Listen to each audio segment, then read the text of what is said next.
maaltu natti bannaani maaltu naan taane jedheeni Yesuusin gaddisa laayyooti innoo qabeenya kooti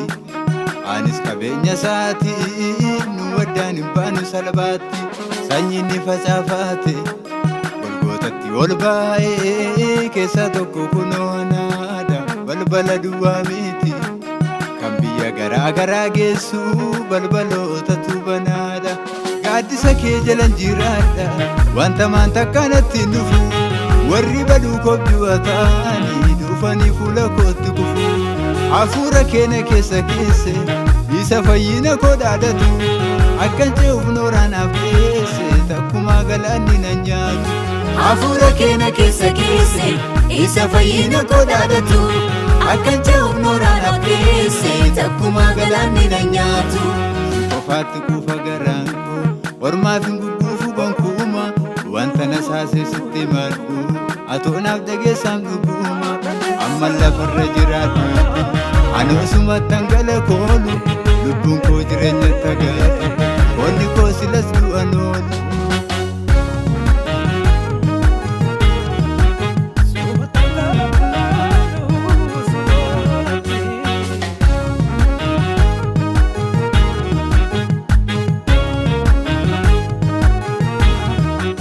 warratti jiraachiste keessa tokko kunoo natu jiraate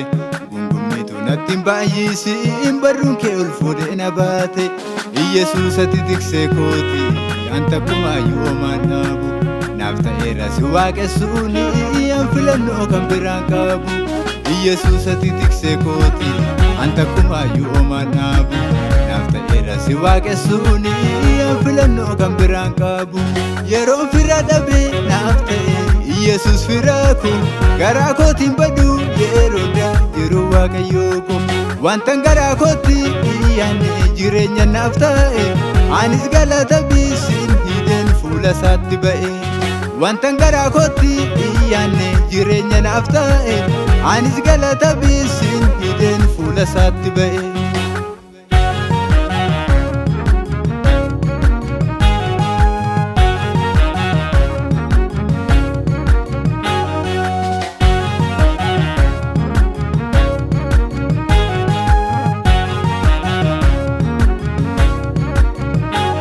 ammuman danda'u ammuma naaf galee